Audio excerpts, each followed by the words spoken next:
एक गांव था, छोटा सा पर अपने नाम से बड़ा मशहूर। नाम था सुखपुर। सुबह होती तो खिड़कियां खुल जाती, लोग अपने आंगन में फूल सजाते, बच्चे खेतों की धूल उठाकर धूप में खेलते और शाम को छतों पर लोग बैठकर हंसी मजाक करते। लेकिन उस सुकून के पीछे छुपा था एक राज, जलन, नफरत और हिंसा। हर कोई अपने दिल में वो जहर दबा के रखता था। फिर एक दिन गांव में राशन बढ़ रहा था, सब लाइन में खड़े थे। तभी एक औरत तेज दौड़ती हुई आई। उसने रोकर कहा, मुझे जल्दी राशन दो, मेरा बच्चा बीमार है, मेरे घर में खाने का कुछ नहीं है।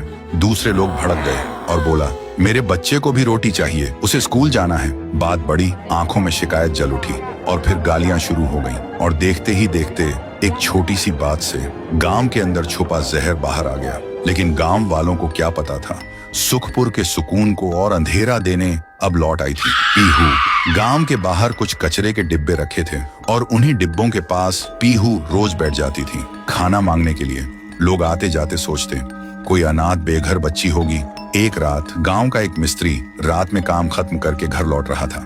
पीहू उसे देखती है और बोलती है, मुझे भूख लगी है अंकल, कुछ खिला दो। मिस्त्री रुकता है और हंस के कहता है, जा नदी का पानी पी ले, सब भूख मिट जाएगी, और हंस के चला जाता है। अगली सुबह वही मिस्त्री नहाने के लिए नदी में आता है और मजे से नहा रहा होता है। तभी पानी के नीचे से कोई उसका पैर पकड़ के खींच लेता है। कुछ देर बाद लोगों ने देखा, नदी के किनारे उसका शरीर तैर रहा था, लेकिन सिर्फ आधा, दूसरा आधा कहीं था ही नहीं। और एक पत्थर पर लिखा था, भूख से मजाक मत करो। लोगों को कुछ समझ नहीं आया इसका मतलब क्या है।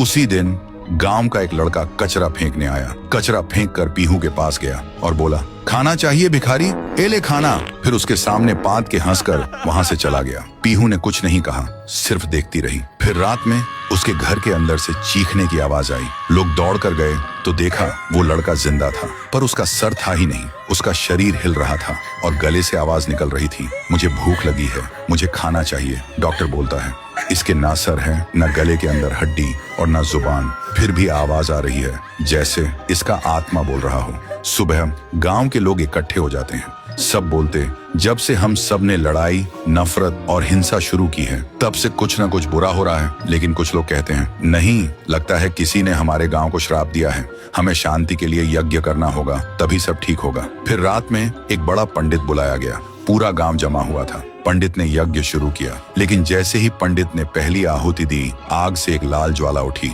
और पंडित के शरीर को छू गई। अगले ही पल पंडित के शरीर में आग लग गई। वो चीखने लगा और चारों तरफ लाल धुआं फैल गया। जैसे ही धुआं खत्म हुआ, सबने देखा एक दीवार पर लहू से लिखा था, मुझे यज्ञ नहीं, खाना चाहिए था। तब से गांव के लोगों को एहसास हुआ, जलन, नफरत और हिंसा किसी को कुछ नहीं देती, सिर्फ अंधेरा बढ़ाती है। और उस दिन के बाद से गांव के लोग अब मिल बैठकर रहने लगे। ना किसी के अंदर नफरत रही, न जलन। सब एक दूसरे की मदद करने लगे। सुखपुर फिर वैसे ही हो गया जैसे पहले था, शांत, सुंदर और सुकून भरा। लेकिन पीहू अभी भी कचरे के डिब्बों के पास बैठी रहती है और उसकी जुबान पर सिर्फ एक ही बात, मुझे भूख लगी है। तो दोस्तों, अगर आप अच्छे इंसान हो तो कमेंट करो, मैं पीहू को खाना दूंगा। और अगर डर लग रहा है तो सब्सक्राइब करो, क्योंकि कहानी अभी खत्म नहीं हुई, पीहू अभी भी भूखी है।